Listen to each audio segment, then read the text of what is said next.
Shalom. Selamat pagi, selamat jemaat yang dikasih dalam Tuhan. Puji Tuhan bahwa pada pagi hari ini kita boleh kembali untuk sama-sama berkumpul beribadah di hari Minggu yang indah ini. Haleluya. Satu minggu kita boleh lewati dengan berbagai macam kondisi, permasalahan, situasi kehidupan kita. Namun kita percaya karena pertolongan Tuhan, karena kasih Tuhan, karena penyertaan Roh Kudus, kita boleh ada sampai saat hari ini. Haleluya. Mari saya mengundang jemaat untuk sama-sama mengambil waktu untuk bersatu sejenak untuk mengucapkan rasa syukur kita yang paling dalam kepada Tuhan. Haleluya, haleluya. Terima kasih Tuhan. Terima kasih untuk kebaikan-Mu Tuhan.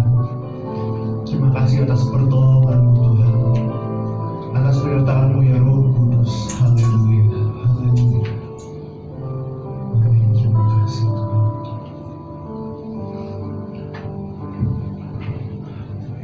Haleluya. Selamat pagi Bapak di surga. Kami ucap syukur Bapak atas pertolongan sepanjang kehidupan kami. Ucap syukur pada kesehatan keluarga Tuhan dalam hidup kami. Ucap syukur pada segala perlindungan Bapak, pertolongan-Mu. Hingga pagi ini Bapak kami boleh ada kembali berkumpul bersama beribadah kepada Bapak di surga. Kami serahkan Bapak ibadah kami pada hari ini dalam tangan-Mu, kami mohon pimpinan-Mu sepanjang ibadah kami Bapak dari awal sampai selesai nanti. Kau saja yang beracara, Kau yang bekerja di tengah kami Bapak, dan Kau saja dipuji, dimuliakan, ditinggikan dalam ibadah kami pada hari ini. Tutup musim permainan kuasa-Mu Bapak, pada kuasa-kuasa gelapan, kuasa-kuasa kegagalan dalam ibadah ini Bapak. Kami bersatu hati, kami patahkan di sini dalam nama Tuhan Yesus Kristus. Dan kami hanya Bapak hanya bila kuasa Roh saja yang bekerja di tengah kami. Sucikan, kuduskan seluruh kami, layakkan kami Bapa untuk memuji dan memuliakan nama-Mu. Berikan kami kerinduan untuk memuliakan nama-Mu, berikan kami kehausan akan kebenaran firman-Mu di surga. Kau juga sucikan, kuduskan ruangan ini, tempat ini, setiap ada yang kami pakai Bapa, pakai semuanya hanya untuk kebesaran kemuliaan nama-Mu saja. Terima kasih Bapa di surga, kami serahkan kepada kami dalam tangan-Mu, curahkan berkat-berkat-Mu bagi semua tempat ini, curahkan sukacita-Mu Bapa, dan juga menyatakan isi hati Bapak bagi tempat ini. Terima kasih bagi surga, kami akan menaikkan kepada ini hanya dalam nama Tuhan Yesus Kristus. Haleluya, haleluya. Terpujilah nama Tuhan, kekal untuk selamanya. Kemuliaan hanya bagi nama-Mu Tuhan. Pada pagi hari ini biar nama-Mu yang kami agungkan Tuhan. Biar nama-Mu termasyhur Tuhan. Haleluya, haleluya. Haleluya. Biar kami yang semakin kurang, Engkau yang semakin bertambah. Haleluya, haleluya. Di pagi hari ini kami datang dengan berbagai kondisi kehidupan kami Tuhan. Dengan berbagai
tenang bersamamu Bapa.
Hati kami Tuhan, haleluya, haleluya Tuhan, ngakuat hati kami yang paling tulus, yang dalam kepada Engkau Tuhan.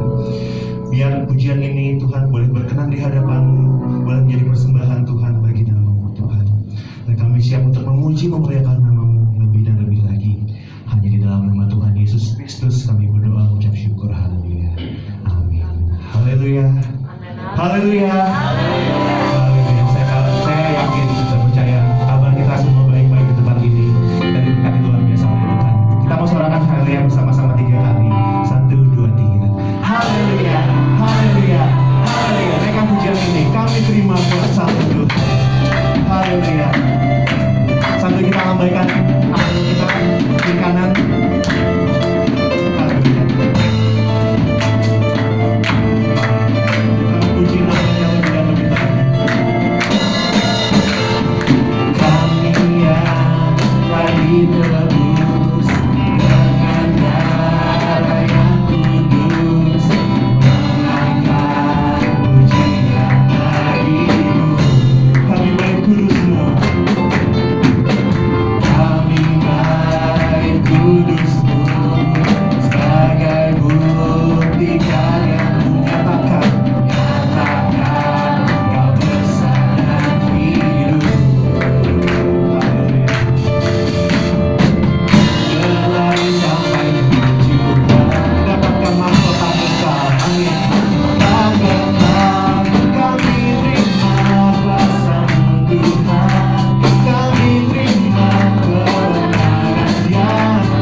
mujizatmu terjadi.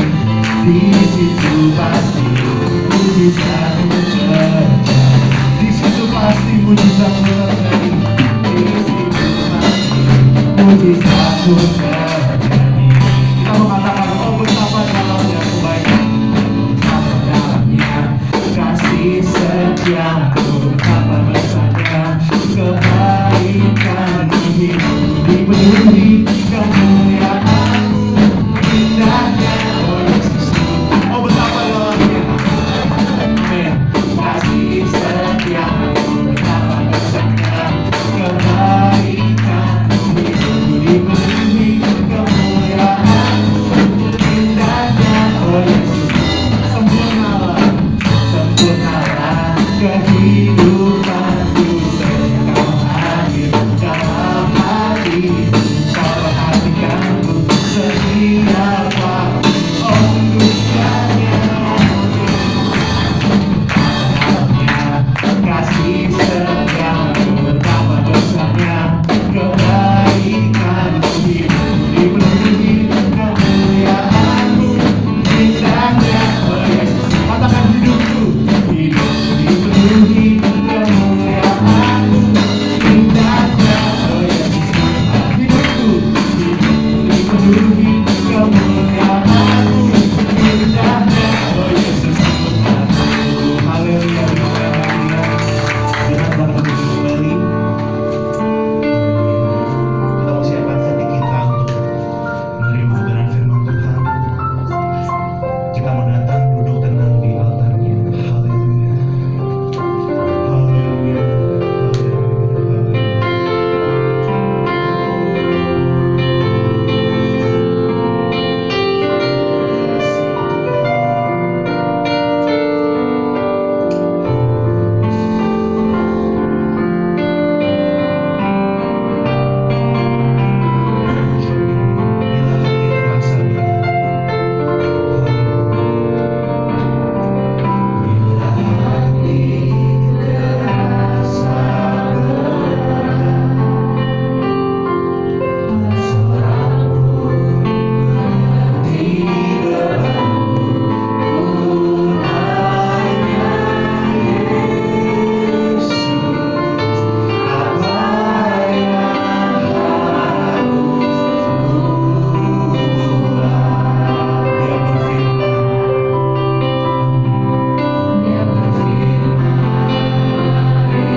kuasa-Mu Tuhan Yesus, yang sanggup mengubah Tuhan hal yang mungkin buat kami gak mungkin Tuhan.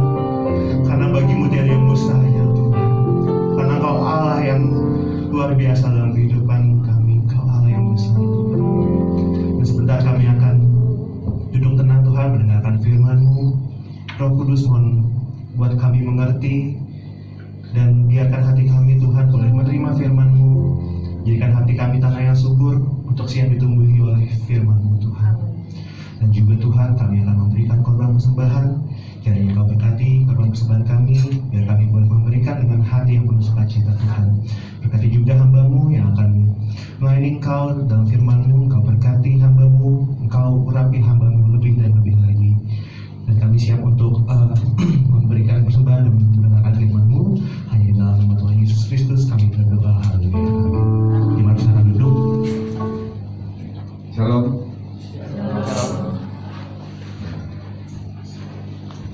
Ya, puji Tuhan, saudara, kita akan bicara, saudara, sekarang ini mengenai Prapaskah, ya saudara.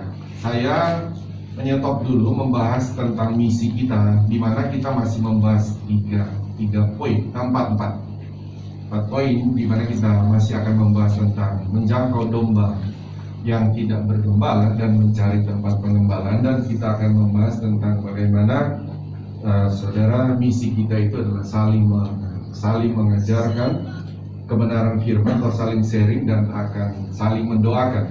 Ini salah satu misi akan kita bahas nanti ya, dan juga mengasihi Tuhan dan sesama. Itu dalam misi kita yang belum kita bahas. Tapi karena kita sudah memasuki Jumat Agung hari Jumat dan Paskah hari Minggu, jadi saya mesti masuk dulu ini pada Prapaskah, saudara. Saya harus menyampaikan firman dulu dari Prapaskah. Dan satu topik ini, saudara, kita akan bahas tentang salib. Dan kita akan bahas tentang pengertian tentang Yesus disalib. Jadi kita akan bahas, mungkin ada 6 pengertian ini akan kita bahas. Jadi kita akan bahas sekarang, Jumat Agung, dan sampai Minggu tentu akan mengenai kebangkitan ya. Kita bahas itu juga dulu, nanti selanjutnya baru kita akan lanjutkan lagi mengenai pelajaran kita tentang misi. Oke ya, saudara, itu sebagai informasi sehingga kita akan ganti tema terlebih dahulu untuk sekarang ini. Nah, untuk tema kita akan bahas tentang salib, topik salib ini, saudara, dan temanya, saudara, tentang penyaliban Yesus. Kita akan melihat, saudara, dalam Yohanes pasal 19 ayat yang pertama, panjang ini ayat sampai ayat 15. Mari jemaat Tuhan, baik di lantai atas, lantai bawah, dan yang mengikuti ibadah online, mari bangkit berdiri. Kita baca bergantian ya. Kita baca bergantian. Saya ayat 1, saudara ayat 2. Yohanes 19. Lalu Pilatus mengambil Yesus dan menyuruh orang menyesah dia. Itu menganyam sebuah mahkota duri dan menaruhnya di atas kepala mereka. Mereka memakainya di dalam bumi.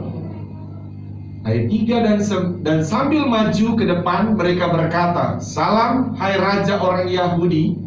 Lalu mereka menampar mukanya. Pilatus keluar lagi dan berkata kepada mereka, "Lihatlah, aku membawa dia keluar kepada kamu, supaya kamu tahu bahwa aku tidak mendapati kesalahan apapun padanya."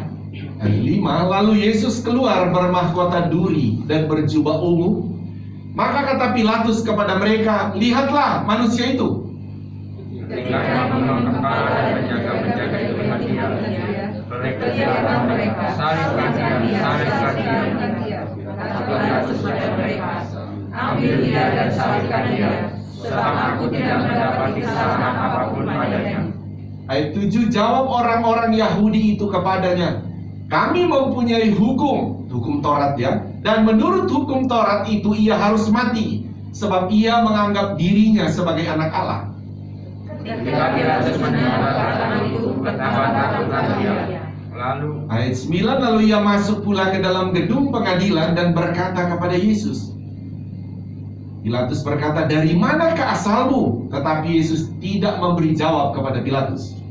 maka kata Pilatus kepadanya, "Tidakkah kamu mau bicara dengan aku? Tidakkah kau tahu bahwa aku berkuasa untuk membebaskan engkau dan berkuasa juga untuk menyalibkan engkau?" Ayat 11. Yesus menjawab, engkau tidak mempunyai kuasa apapun terhadap aku, jikalau kuasa itu tidak diberikan kepadamu dari atas. Sebab itu, dia yang menyerahkan aku kepadamu lebih besar dosanya. Sejak itu Pilatus berusaha untuk membebaskan dia, tetapi orang-orang yang berkata, jikalau engkau membebaskan dia, engkau bukanlah sahabat Kaisar. Setiap orang yang menganggap dirinya sebagai raja, ia melawan Kaisar. Ayat 13, ketika Pilatus mendengar perkataan itu, ia menyuruh membawa Yesus keluar. Dan ia duduk di kursi pengadilan di tempat yang bernama Litostrotos, dalam bahasa Ibrani Gabata.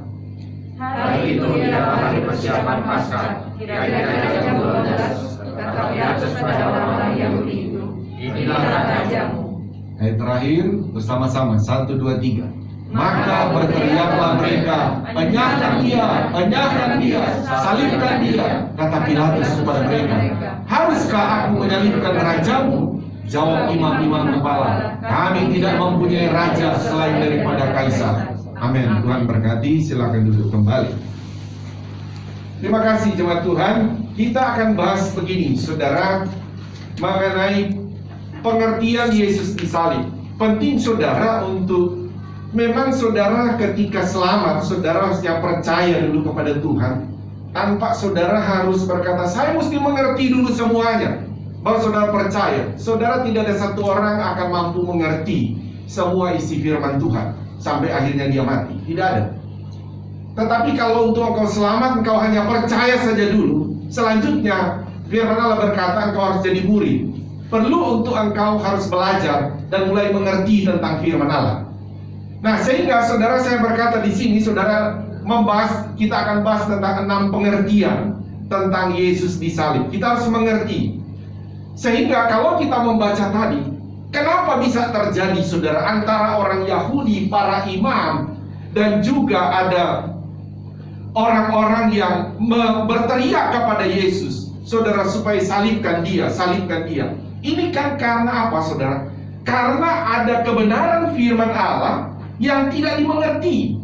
Bagi saudara, tidak dimengerti sehingga tidak dimengerti tentang Yesus, sehingga terjadi penolakan terhadap Yesus. Nah, sebetulnya firman ini kan saudara sudah turun kepada orang Israel, kepada para imam. Tapi mereka tidak mengerti bahwa di dalam perjanjian lama, orang Israel ini memegang kitab hanya perjanjian lama ya, tidak memegang perjanjian baru. Seperti kita memegang 2, perjanjian lama, perjanjian baru. Nah, sebetulnya Yesus disalib itu sebetulnya itu adalah perjanjian baru yang memang pada waktu itu belum menjadi sebuah tulisan. Tetapi di dalam perjanjian lama, Yesus itu sebetulnya sudah ditulis. Bahkan nanti kita akan melihat bagaimana Yesaya telah mendeskripsikan begitu jelas sekali tentang ada orang yang akan disalib. Dia akan menderita, adalah sebagai penebus. Tetapi bagi orang Yahudi, dia tahu itu ayat, tetapi mereka belum mengerti bahwa sebetulnya ayat itu berbicara tentang Yesus ini. Nah, sehingga reaksi pada waktu itu saudara, orang Yahudi, mereka meminta kepada Pilatus untuk salibkan dia. Ada alasan seperti tadi, karena dia berkata dia anak Allah. Orang Yahudi memandang kata anak Allah itu sama dengan berarti dia berkata aku Allah, aku itu Tuhan. Itu alasannya, salah satu alasannya ya. Nah, tadi ada Pilatus, saudara lihat saudara, karena memang pada waktu orang Israel di tahun ya sudah semenjak saudara lepas dari kerajaan pemimpin dari Salomo, baru turun kepada anak-anaknya menjadi 2 kerajaan, dan selanjutnya ketika mereka diserang oleh sekitar tahun 800, 700 sekian, diserang oleh sebelum Masehi ya saudara, diserang oleh Asyur. Asyur berkuasa di dunia, baru kalah lagi.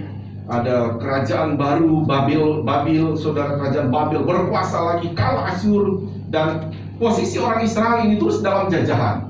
Ya, sehingga mereka dibuang balik lagi mereka saudara. Tidak lama muncul satu kerajaan yang berkuasa namanya kerajaan Yunani. Dia serang lagi Babilonia, kalah lagi Babilonia, Yunani berkuasa lagi. Dan muncul lagi satu kerajaan baru, yaitu Roma. Roma berkuasa lagi, pula kalah Yunani.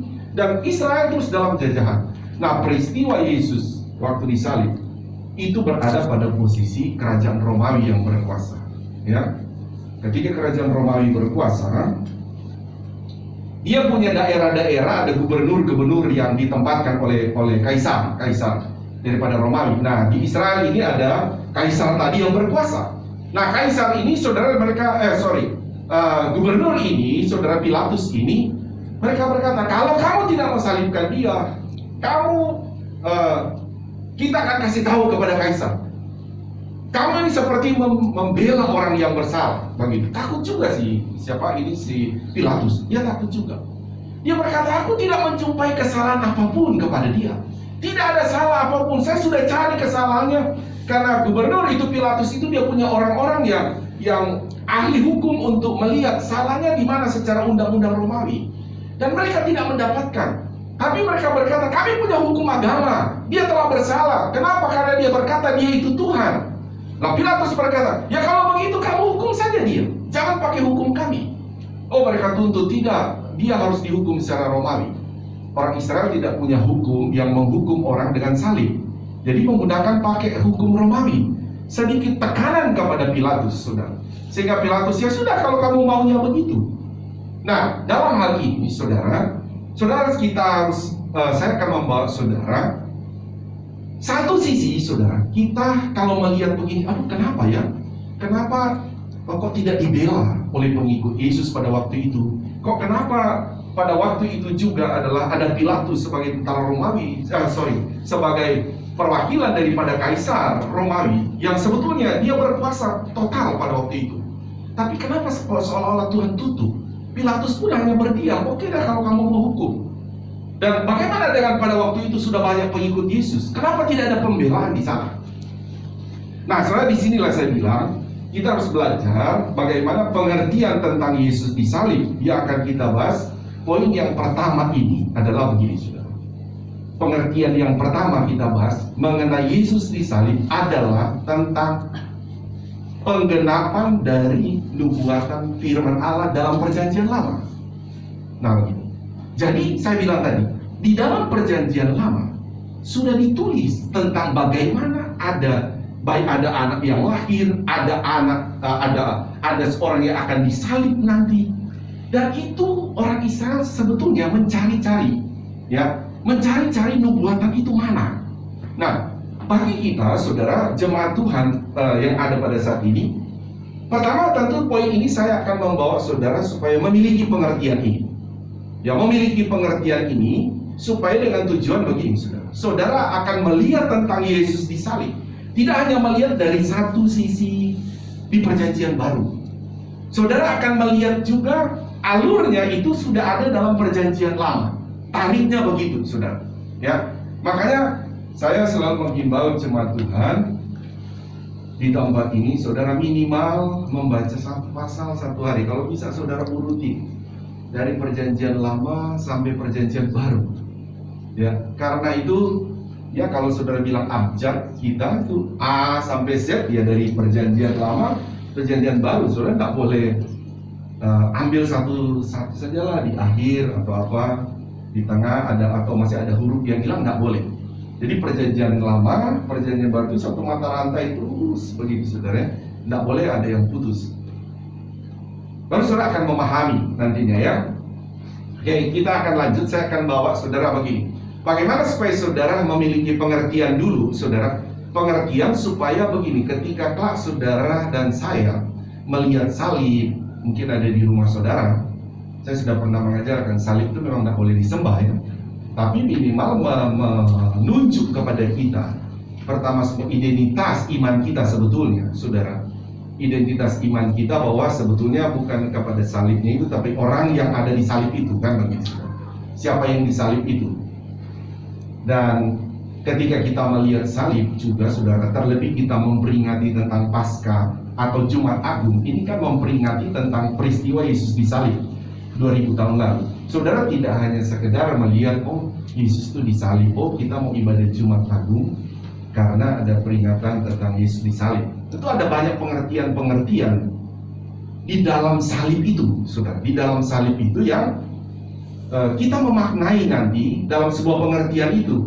Oh begitu ya, ternyata kita akan belajar sekarang ini, saudara, bagaimana apa pengertian di dalam ini, saudara. Yang saya sudah bilang poin pertama, di dalam nubuatan. Jadi sudah dinubuatkan. Pengertian pertama, Yesus itu sudah dinubuatkan bagaimana dia akan disalib. Nah, mari kita melihat dulu, saudara, ayat-ayat nubuatan ya, saudara, ayat-ayat nubuatan.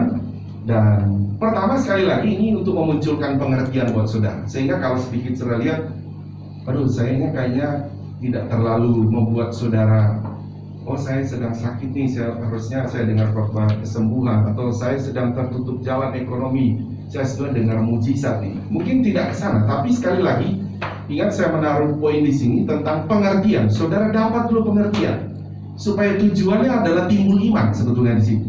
Karena Alkitab berkata tanpa iman tidak akan terjadi sesuatu. Ya, jadi sekali lagi, sekalipun ini dalam sebuah pengertian, biarlah nanti saudara akan timbul iman. Iman terhadap firman Allah, dan saudara semakin cinta akan firman Allah, saudara semakin bangga akan Alkitab kita. Amin. Ya, itu banyak tujuan di dalam.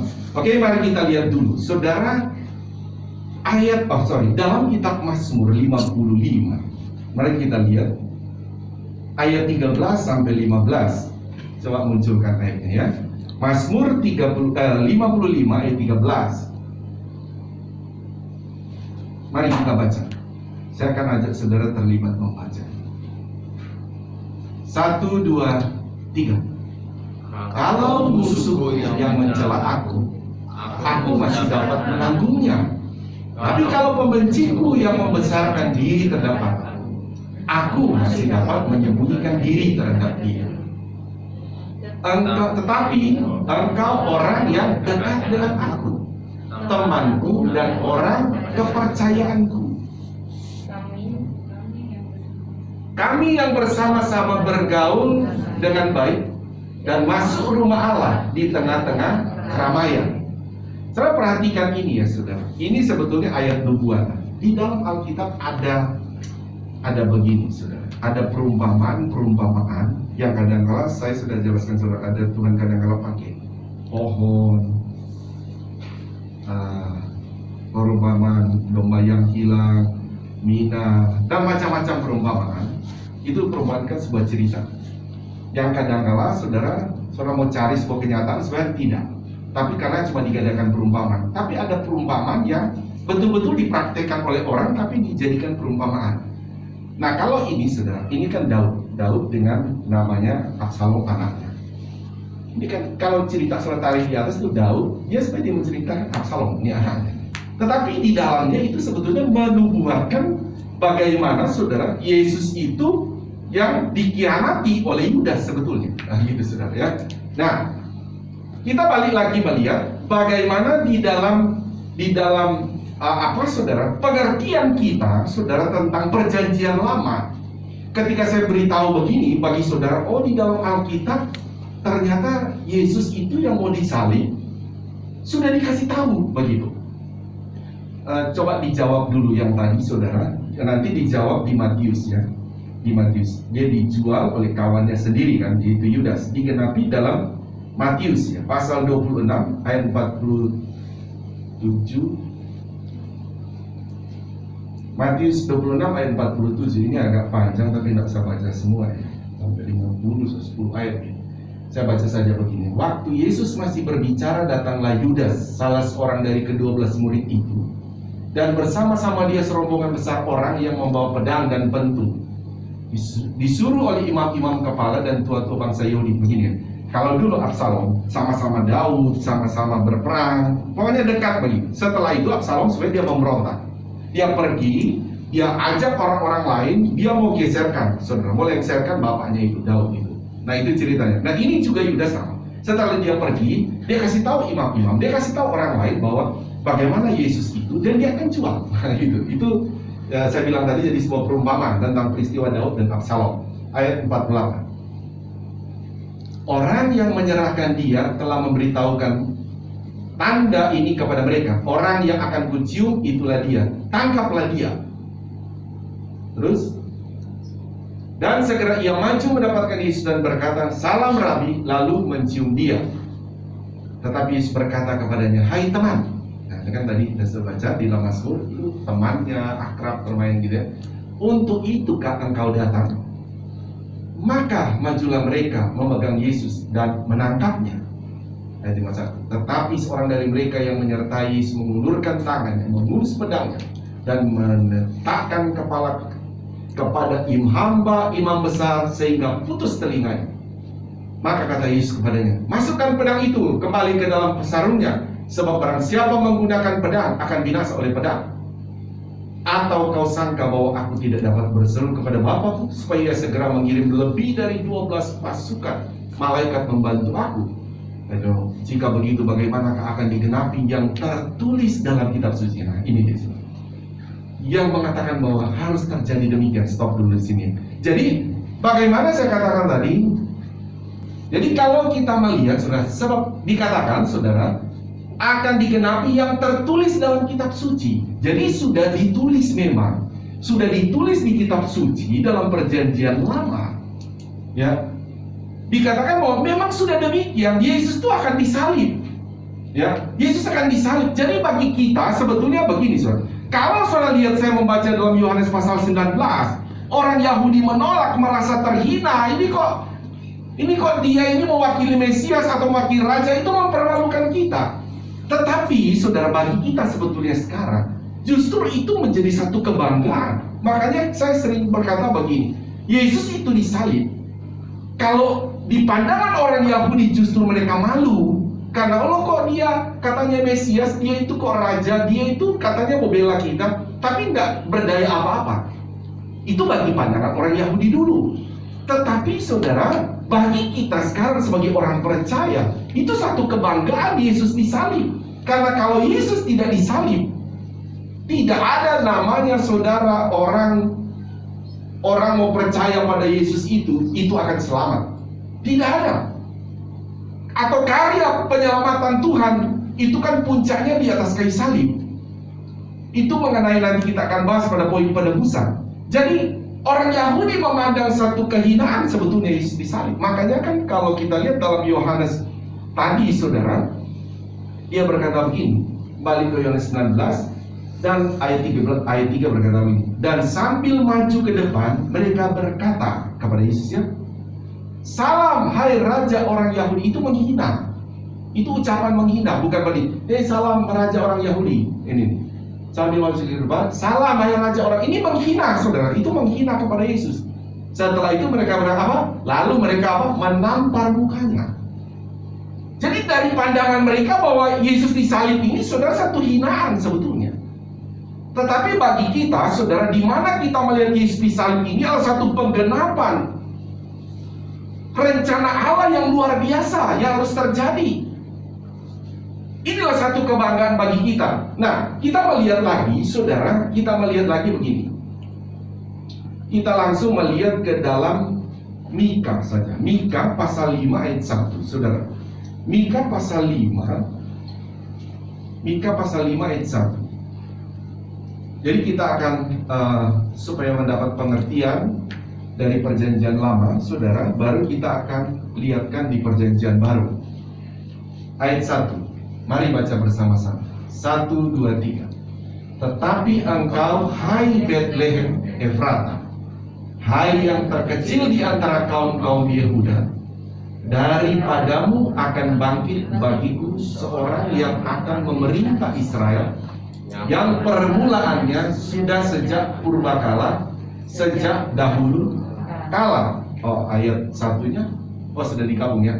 Jadi Mika sudah memberitahu bahwa memang dia itu suku Yehuda terkecil, tapi dari dia akan muncul seorang sebetulnya akan memerintah Israel. Nah, makanya orang Israel sebetulnya pada akhirnya apakah dia, tapi ternyata dia tidak memerintah. Yesus tidak memerintah sebagai raja politik pada waktu itu. Karena kan mereka pikir, oh, Yesus akan bebaskan kita dari apa? Jajahan Romawi, begitu. Kan Romawi yang berkuasa. Oh, dia akan bebaskan. Tapi ternyata tidak. Dia tidak bebaskan. Ini bohong ini. Udah salibkan saja dia. Padahal saudara tahu bahwa bagaimana sebetulnya ayat ini sedang berbicara memang Yesus yang memerintah. Tetapi ingat, sekarang Yesus bukan memerintah, dia datang bukan memerintah sebagai raja politik, tapi Yesus adalah raja kepada orang-orang percaya secara rohani. Amin. Ingat, kita punya raja loh sekarang. Kita secara politik kita punya presiden. Tapi secara saudara ke dalam Tuhan, bahwa secara manusia rohani kita ini punya raja. Yang sedang memerintah kita adalah Yesus Kristus. Haleluya saudara ya. Nah, mari kita lihat dulu saudara di Mika tadi.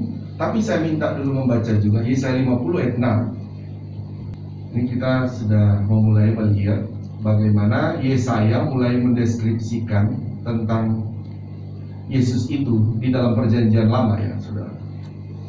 Mari kita baca 1, 2, 3. Aku memberi punggungku kepada orang-orang yang memukul aku, dan pipiku kepada orang-orang yang mencabut janggutku.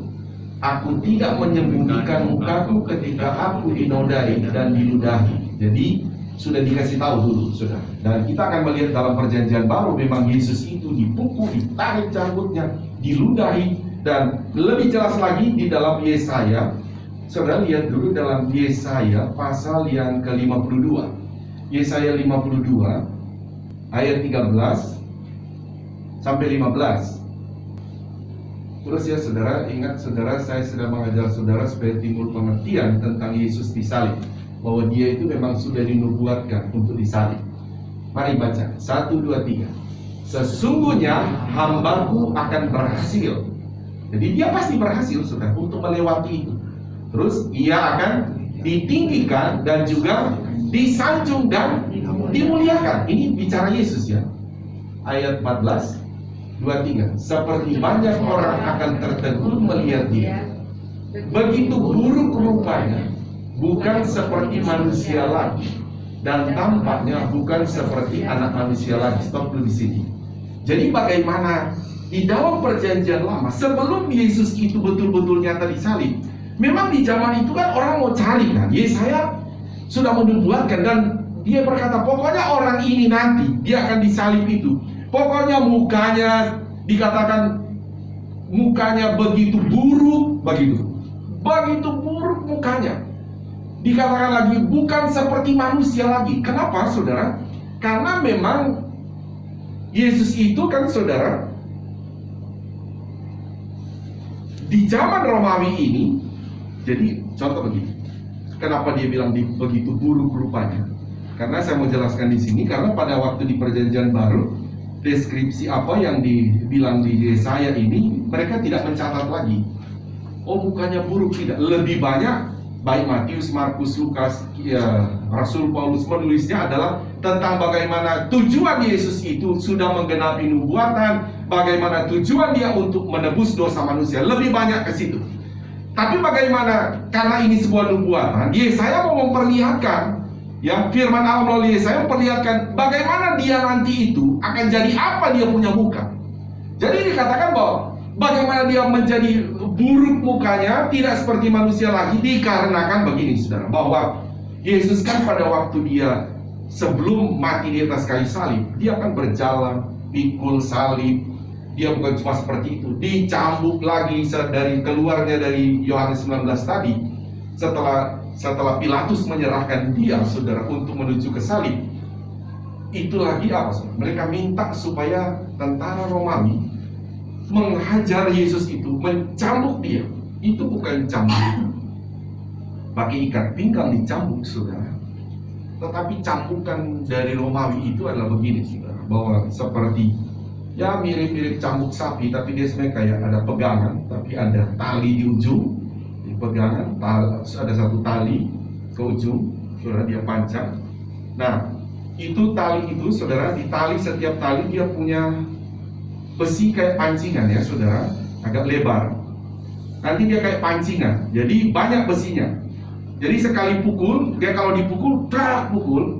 Itu kalau tentara Romawi punya cara pukul. Itu yang jago pukul itu adalah semua besi-besi ini dia harus tertancap di dagingnya. Baik, nah ketika tertancap di dagingnya, di tubuh Yesus itu, mereka setelah itu dibikin saudara tarik itu tali, itu sobek saudara. Nah itu dalam perjalanan saudara. Makanya Yesus beberapa kali jatuh saudara. Berapa kali jatuh tidak kuat secara manusia ya. Kita bicara dalam Yesus disalib natur manusia ya. Itu bukan cuma satu kali saudara. Kadang-kala bergantian prajurit Roma hajar lagi, itu jadi mainan saudara. Makanya saya sudah memberitahu lebih dulu bagaimana mukanya itu. Kamu tidak kenal lagi dia. Itu kadang-kala kena di muka, saudara, bagaimana dia kena di mata. Saya kira mungkin itu bisa sudah buta kali sudah secara manusia. Karena cambukan itu. Tadi saya berkata kita pernah saudara anak-anak di kampung itu mencoba siapa yang jago memukul seperti tentara Romawi. Jadi kita bikin apa? Dulu kita pakai seng, tapi ada seng yang tebal. Kita bengkokin. Ada juga teman-teman bikin plat yang bengkok. Kita bikin seperti cambuk sapi. Terus kita taruh itu besi-besi di situ. Kita coba praktek itu bagaimana pukul di batang pisang. Wah, ada yang kalau masih belajar semua dia cuma tempel satu. Ada yang sudah jadi pintar. Itu betul-betul so dia tancap di situ, dia tarik itu batang pisang. Itu sobek-sobek. Dari situ membayangkan, oh pantas ternyata Yesaya sudah bilang, nanti dia ini Yesus ini, saudara, mukanya tidak seperti manusia lagi. Sudah begitu buruk karena sudah hancur mukanya. Baik dipukul, baik dicambuk, saudara. Dan begini ya, saudara yang salam Tuhan, ketika saya melihat, tadi pagi juga saya sempat katakan, saudara, jemaat Tuhan di tempat ini, saudara punya berkeinginan, saudara. Kalau saudara nanti, dan saya percaya saudara pasti diberkati Tuhan, apa yang saya sampaikan ini, satu waktu saudara pergi ke Israel. Karena cerita ini bukanlah sebuah cerita hanya sebuah khayalan, saudara, tetapi cerita yang baik dideskripsikan oleh Yesaya dan digenapkan, saudara, oleh Yesus. Itu cerita sejarah. Memang pada waktu zaman Yesaya itu cerita nubuatan yang akan terjadi, tetapi itu sudah terjadi dari zaman Yesaya hampir 700 sebelum Masehi, dan dia terjadi di abad pertama, ya saudara. Jadi 700 tahun baru terjadi, saudara, itu Yesus disalib. Dan itu cerita sejarah, saudara. Jadi Yesaya mencerita, saya pernah berkhotbah bagi saudara tentang sejarah di masa yang akan datang. Ya. Jadi Yesaya sudah menceritakan tentang sejarah di masa yang akan datang, bagaimana tentang Yesus itu. Ya. Dan saya menceritakan ini sekarang adalah sejarah yang masa lalu yang sudah terjadi. Nah, saya bilang tadi menyangkut tentang Israel, kalau saudara ada berkat, saudara pergi, saudara pasti dibawa di sini. Pasti dibawa sama tur-tur Israel, pasti dibawa. Dia akan berhenti, saudara ntar jalan, berhenti. Kenapa? Lihat sini, ada tanda. Di sini Yesus jatuh. Kenapa dia jatuh? Itu karena dia dipukul. Dipukul, didorong, dia jatuh. Nah, setelah itu dipukul berusaha berdiri lagi, harus berdiri, dia berdiri lagi. Makanya kan ada satu, siapa namanya, yang disuruh pikul salibnya dari Kirene, Simon dari Kirene kan? Dia sudah tidak kuat. Tapi dia dipaksa jalan, dipukul, dan beberapa kali jatuh. Nanti kalau saudara ke Israel nanti, saudara akan dikasih tahu ini jatuh pertama, jatuh kedua, sampai terus saudara, sampai di mana tempat penyaliban. Saudara akan dibawa ke sana. Nah, sehingga saya membawa saudara bahwa ini suatu cerita sejarah, saudara, betul-betul terjadi. Dan bagaimana saya membawa saudara melihat dalam sebuah pengertian dan tujuannya tentu adalah timbul iman. Bahwa Yesus itu, saudara, Yesus itu dalam sebuah pengertian kita sekarang ini bagaimana dia disalib, memang sudah jadi nubuatan. Dalam arti kata ini nubuatan bukan manusia ya. Oh, saya bernubuat begini, bukan. Ini maksudnya itu datang dari Tuhan. Jadi kalau datang dari Tuhan kepada Yesaya, memang itu sudah masuk dalam rancangan Tuhan bagi saudara. Rancangan Tuhan ke depan. Jadi ketika Yesaya memberitahu seperti itu, saudara, orang Israel tidak mengerti bahwa di dalam Alkitab mereka, di dalam kitab perjanjian lama, mereka percaya ini, saudara, tentang bagaimana Yesaya mendeskripsikan itu. Coba minta lagi, saudara. Saya baru baca di Yesaya berapa tadi ya? 52. Oh, kita pindah sekarang ke 53, saudara. 53 ayat 1 sampai 12. Ini agak panjang supaya saudara mengerti. Supaya saudara waktu saudara baca kitab Yesaya, saudara ngerti, oh ini ayat nubuatan, begitu. Ayat nubuatan Bukan hanya sekedar saudara baca ayat nubuatan, saudara langsung ingat, oh saya sudah ditebus oleh Tuhan Yesus. Bergantian ya. Di jemaat di lantai bawah juga ikut membaca, dan di rumah juga ikut membaca ya.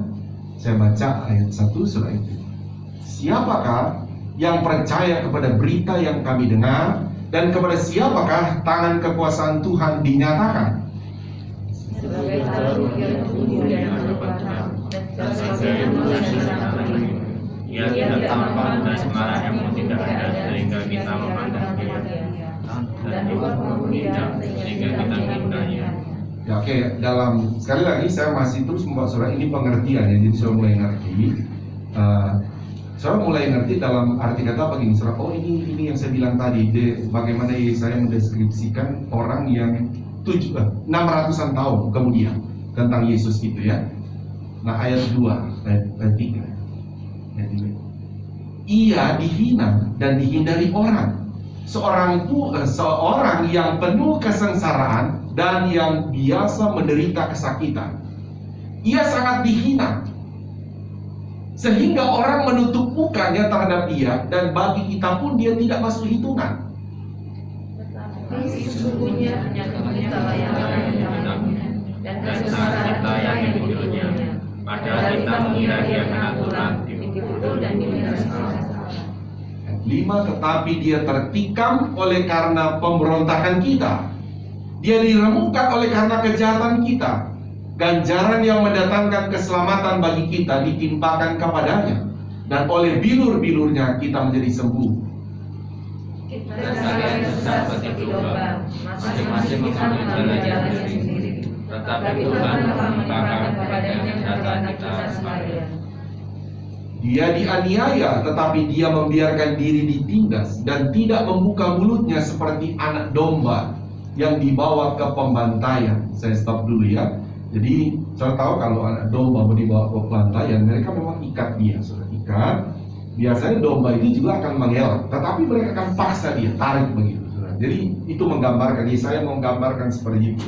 Ya, bagaimana Yesus itu mengelak sedikit atau lari sedikit, terhindar sedikit, mereka dorong ke sana, pokoknya mereka saling lempar begitu, bahkan ditarik sana sini begitu ya. Itu Yesaya sudah memberitahu. Seperti induk domba yang keluh di depan orang-orang yang menggunting bulunya, ia tidak membuka mulutnya, jadi dia tidak melawan. Terus dan tentang siapakah yang memikirkannya. Sungguh dia terputus dari negeri orang hidup, dan karena pemberontakan umatku dia kena tulah. 9 orang menempatkan kuburnya di antara orang-orang fasik, dan dalam matinya ia ada di antara penjahat-penjahat. Kau bisa bayangkan ini ya, saya bilang tadi dari 650 tahun sebelum Yesus disalib. Bagaimana matinya, saya bilang tadi sejarah di masa depan. Bagaimana matinya nanti, Tuhan sudah kasih tahu.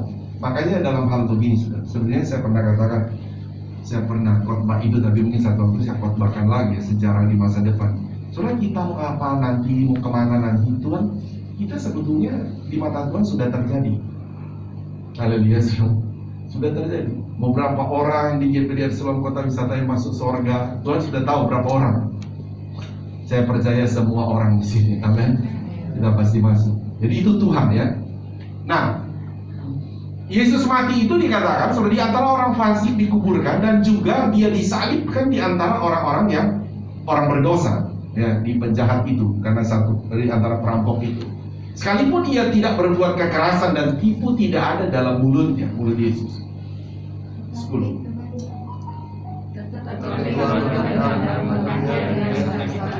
Apabila ia menyerahkan diri sebagai korban usaha, ia akan melihat keturunannya, umurnya akan lanjut, dan sesudah kesusahan jiwanya, ia akan melihat terang dan menjadi puas. Dan hambaku itu, sebagai orang yang benar, akan membenarkan banyak orang. Haleluya saudara. Makanya saudara, kita ini bilang kamu orang benar. Tidak ada kita orang benar, tetapi kita adalah orang, ini di hadapan Tuhan ya, di hadapan Tuhan. Kita adalah orang yang dibenarkan dalam Yesus. Amin. Itu keuntungan bagi kita. Tapi sudah dinubuatkan oleh Yesaya. Terus lagi sebagai orang yang benar akan membenarkan banyak orang oleh hikmatnya, dan kejahatan mereka dia pikul. Kejahatan mereka. Jadi Yesus disalib ini kan makanya itu bukanlah karena dia jahat. Manusialah yang jahat. Tapi dia pikul. Dia menanggung. Maka kita bilang, Yesus, engkau menanggung dosa. Hukumanku engkau tanggung. Yesaya sudah kasih tahu sebagai nubuat. Ayat 12 sampai 13 ya. Baca. Sebab itulah yang meninggalkan kapannya dan sebagai rampasan. Dia akan oleh orang kuat sampai jarahan. Yaitu sebagai kerantingan yang telah menyerahkan nyawanya di dalam maut. Dan anaknya itu di antara pemberontak-pemberontakan. Sekalipun dia menanggung dosa banyak orang untuk berdosa. Sampai situ saja, sampai ayat 12 saja. Jadi ketika saya membawa saudara untuk melihat begini, oh luar biasa ya, Tuhan Yesus itu bagaimana telah diceritakan di dalam perjanjian lama sebagai nubuatan, sebagai sejarah yang di masa yang akan datang, saudara, itu jelas sekali sudah ditulis di sana. Dan bagaimana ketika muncul di dalam perjanjian baru, tetapi orang yang telah memegang kitab itu tidak menerima Yesus. Kenapa? Karena tidak memiliki pengertian itu. Nah makanya bagi kita, saudara, betapa penting bagi kita memang dalam poin yang pertama ini kita bicara topik kita tentang salib. Dan pentingnya kita memahami tentang salib itu, saudara. Kita telah membahas sekarang adalah bagaimana salib itu adalah, Yesus disalib itu adalah dalam pengertian kita, oh itu nubuatan Allah yang telah digenapi. Dalam tujuan saya mengajarkan saudara supaya begini, kita tidak terjebak kepada seperti orang-orang Israel itu. Mereka punya kitab, tapi tidak mengerti bahwa sebetulnya yang diceritakan dalam Alkitab Perjanjian Lama sudah ada di depan mereka. Harusnya itu berkat bagi mereka, tetapi menjadi penolakan bagi mereka. Tidak diterima. Karena apa? Karena tidak memiliki pengertian yang benar tentang Yesus.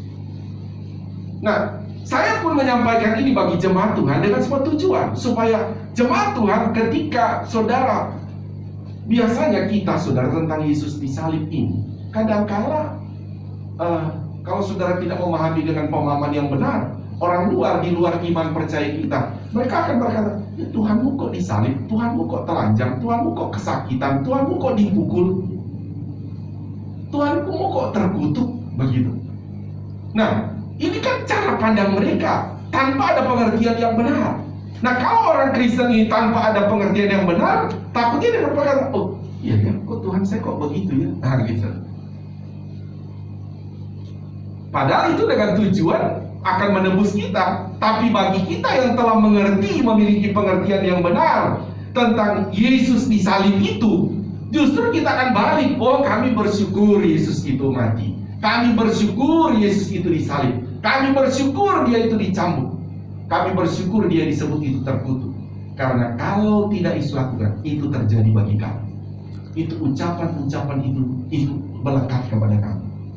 Tetapi karena Yesus sudah disalib, itu tidak melekat kepada kita, tetapi kepada Yesus. Haleluya, saudara. Itu jadi berkat buat kita. Makanya kita penting untuk mengerti, memiliki pengertian yang saya membahas ini.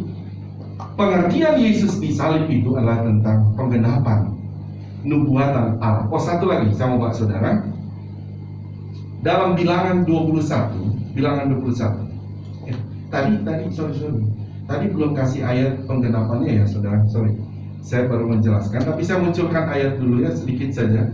Baru kita pindah satu ayat. Saudara boleh lihat di dalam Lukas 21 ayat saja, 23 ayat 24. Untuk menjawab Yesaya yang begitu banyak ayat, tapi saya ambil satu saja, saudara. Saya merangkum saja begini ya. Lalu Pilatus memutuskan supaya tuntutan mereka dikabulkan. Jadi tuntutan mereka semua yang kita baca juga dalam kitab Yohanes, saudara. Pokoknya semua apa yang diceritakan di dalam kitab Yesaya, semua terjadi. Nanti saja dulu, saudara, nanti saya kan akan bahas ini ada 6 poin, saudara. Ini saya baru bahas, saudara, nanti 1 poin. Untuk supaya saudara akan melihat keseluruhan tentang penggenapan dari nubuatan-nubuatan itu, sekali lagi dengan bertujuan sehingga jemaat Tuhan di tempat ini memiliki iman yang teguh, saudara, akan penyaliban Yesus. Bukan, saudara, kalau orang tidak mengerti kenapa Yesus disalib, dia akan merasa malu seperti orang Yahudi. Dia bilang, aduh kok Tuhan saya disalib, aduh Tuhan saya mati. Tapi ketika kita memiliki pengertian yang benar, justru kita akan bangga Yesus mati di atas kayu salib. Amin. Kita akan bangga, kita akan senang sekali karena kita mengerti, saudara. Ya, bagaimana juga Yesus disalib itu sebetulnya bukan program manusia, itu program Allah sendiri. Amin. Itu program Tuhan sebetulnya, saudara. Dengan cara untuk menebus dosa manusia. Saya bilang tadi satu ayat untuk kita selesai, ya. Satu ayat di dalam Bilangan pasal yang ke-21 ayat 8 dan 9. Coba kita baca. Ini nubuatan ya, di dalam kitab Bilangan ini zaman Musa. Ketika Musa keluar dari memimpin bangsa Israel keluar dari perbudakan di tanah Mesir akan menuju ke tanah Kanaan, di tengah jalan Tuhan memberikan satu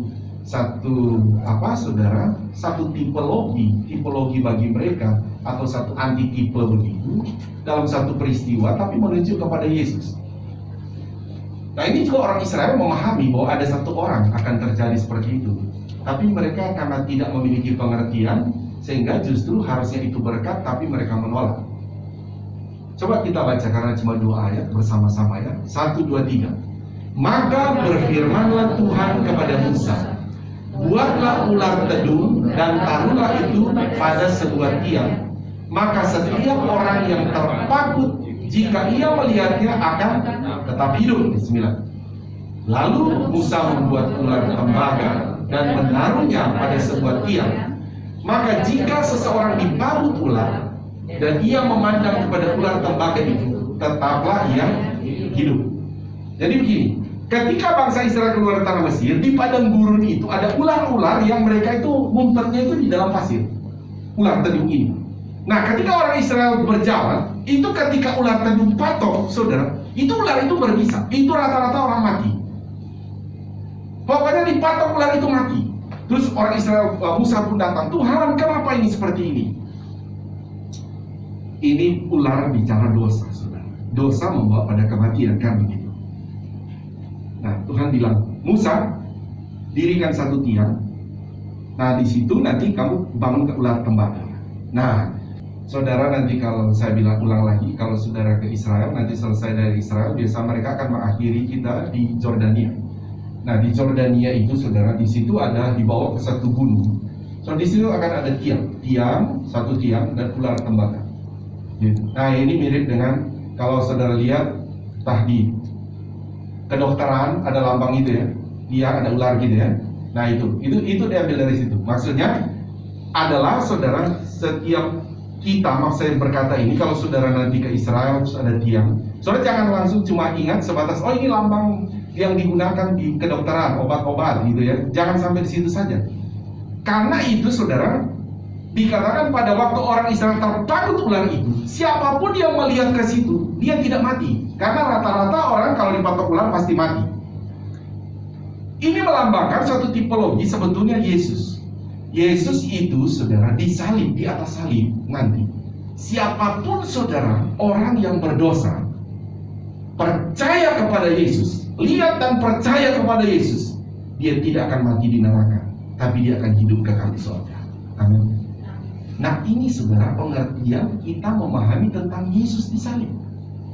Jadi sekali lagi bagi jemaat Tuhan di tempat ini, bagi kita melihat Yesus disalib sampai kita mau peringati ada Jumat Agung, harus jadi kebanggaan buat kita. Bukan seperti orang Yahudi merasa malu, katanya dia raja, tapi ternyata tidak. Udah salibkan saja dia, malu kita melihat dia. Orang bilang apa kita ini? Bahkan sampai sekarang pun banyak orang mencela, oh Tuhannya orang Kristen kok mati, Tuhannya orang Kristen kok tidak berdaya disalib. Tapi tujuan saya menyampaikan ini melalui kebenaran firman Allah, bahwa Yesus disalib dalam pengertian kita memahami, karena itu memang rencana Allah, sudah dibuatkan dalam kitab dalam perjanjian lama, dan digenapi di Yesus disalib 2000 tahun lalu. Bagi kita orang Kristen adalah sebuah kebanggaan Yesus mati di atas kayu salib. Amin. Makanya hari Jumat kita akan merayakan seluruh dunia, orang Kristen merayakan Jumat Agung. Kenapa dibilang agung? Karena memang agung sekali, saudara. Karena disitulah saudara puncak penebusan Yesus bagi kita orang percaya. Puji Tuhan, saudara. Demikian firman Tuhan saya bisa sampaikan bagi saudara dengan tujuan sekali lagi membawa pengertian bagi saudara, supaya saudara melihat, oh ternyata Yesus disalib itu sudah dibuatkan dalam perjanjian lama dan sudah digenapi dalam perjanjian baru. Sehingga bagi kita yang percaya sekarang, melihat Yesus disalib adalah sebuah kebanggaan. Dia mati di atas kayu salib karena menebus dosa kita. Amin. Dan hari Jumat, jangan saudara tidak boleh tidak datangnya, karena itu kita akan memperingatinya. Kita akan memperingati tentang Yesus mati di atas kayu salib. Itu Jumatan. Jadi kita akan ada ibadah, tapi cuma 2 kali Jumat Tuhan ya, di tempat ini yang juga ikut ibadah online. Ingat, hari Jumat tidak ada ibadah jam 5 sore. Kita cuma ada 2 kali ya. Cuma ada 2 kali, saudara datang, ya mungkin di bawah kita akan tambah sedikit kursinya ya. Tambah sedikit kursinya biar saudara datang bawa anak-anak, tapi tetap prokes, semua tetap pakai masker ya. Tuhan Yesus berkati. Demikian firman Tuhan. Saya menyampaikan saudara tentang topik kita tentang penyaliban Yesus, dan tentang kita membahas tentang 6 pengertian tentang Yesus disalib. Kita baru satu poinnya. Mari kita bangkit berdiri. Kita mau berdoa. Kami bersyukur kepadamu ya Tuhan Yesus. Kembali kami diterangi iman kami tentang Engkau disalib. Buat kami terus mengerti ya Tuhan, sehingga melalui pengertian kami akan Yesus disalib menjadi satu kebanggaan iman kami ya Tuhan. Engkau mati di atas kayu salib, kami bangga ya Tuhan. Kami bersyukur ya Tuhan. Terima kasih Tuhan Yesus buat firman-Mu yang telah menerangi iman percaya kami. Setiap kami jemaat Tuhan, baik di tempat ini, di lantai bawah dan di rumah, apapun yang menjadi pergumulan umat-umat-Mu di tempat ini, hamba-Nya terus memohon dan percaya di dalam Engkau-lah Tuhan ada pertolongan kami. Di dalam Engkau-lah Tuhan ada kesembuhan bagi yang sakit. Di dalam Engkau-lah Tuhan ada penyelesaian setiap persoalan, masalah baik dalam rumah tangga, dalam pekerjaan, dalam pendidikan atau apapun. Di dalam Tuhan Yesus ada pertolongan. Terima kasih, kami bersyukur ya Tuhan untuk kebenaran-Mu Engkau taruh bagi kami. Dalam nama Tuhan Yesus kami berdoa. Haleluya. Amin. Silakan duduk. Saya silakan pemimpin.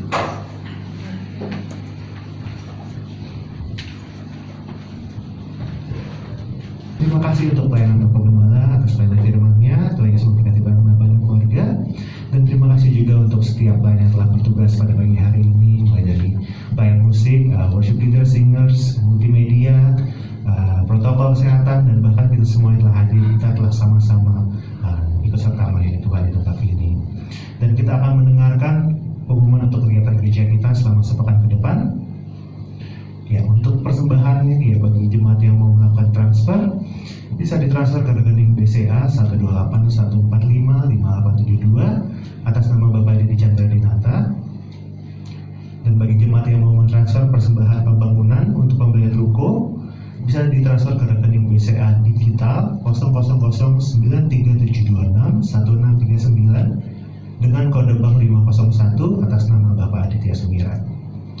Dan persembahan persepuluhan bagi jemaat yang mau transfer bisa ditransfer ke rekening BCA 740516574 atas nama Bapak Yance Manorek. Dan bagi jemaat yang sudah mentransfer dapat menghubungi Bapak atau Ibu Gembala untuk didoakan. Dan persembahan sekolah minggu bisa ditransfer ke rekening BCA 572542637 atas nama Ibu Ida Agustin Supriyata.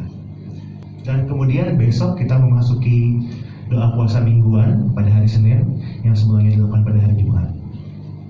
Dan hari Rabu akan diadakan ibadah komsel masih secara online melalui Zoom meetings jam 7.30 malam. Dan pada hari Jumat seperti tadi sudah disebutkan oleh Bapak Gembala, kita ada ibadah Jumat Agung yang disertai dengan perjamuan kudus.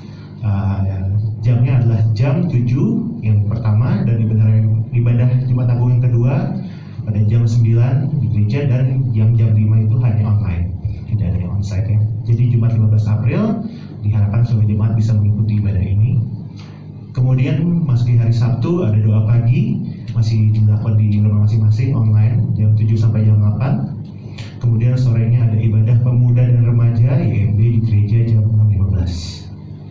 Dan kemudian kita kembali lagi di ibadah raya pada hari Minggu, yang pertama jam 7, yang kedua jam 9, yang ketiga jam 5 disertai dengan ibadah online, dan jam 4 ada ibadah anak sekolah minggu. Baik, ada tambahan mungkin? Tidak ada.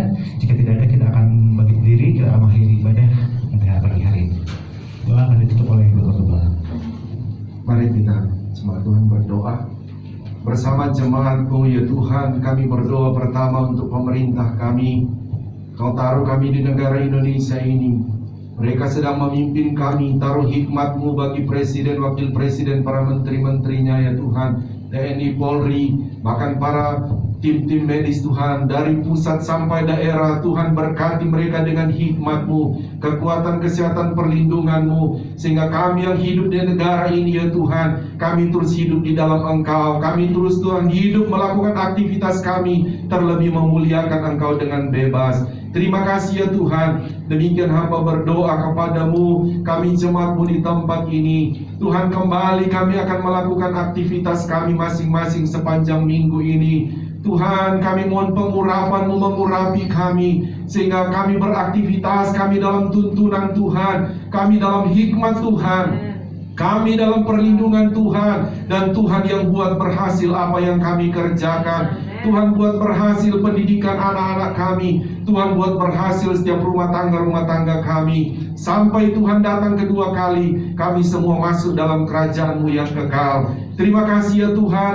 Berkati semua keluarga kami, berkati orang tua kakak adik kami. Kami bersyukur kepadamu dalam ibadah kami saat ini ya Tuhan. Saatnya Tuhan, kami mau terima berkat daripada-Mu sebelum kami tinggalkan tempat ini. Mari jemaat Tuhan, angkat kedua belah tangan kita. Haleluya, haleluya. Inilah kami anak-anak-Mu ya Bapa di sorga. Mengangkat tangan kami kepadamu adalah terus pengakuan iman kami bahwa keselamatan hanya ada di dalam nama Tuhan Yesus Kristus. Engkau juga yang menjadi sumber segala sumber berkat buat kami. Mohon memberkati kami semua dengan berkat-berkat rohani yang luar biasa. Juga mohon berkati kami dengan berkat-berkat jasmani secara luar biasa. Akhirnya saudaraku, terimalah berkat daripada Allah Bapa, cinta kasih sayang daripada Tuhan Yesus Kristus, penghiburan, persekutuan, kuat kuasa, urapan-urapan baru dari Roh Kudus mengurapi kita semua saat ini sampai Maranatha. Tuhan Yesus Kristus datang kembali menjemput kita semua. Taruh tangan di dada, naikkan pujian.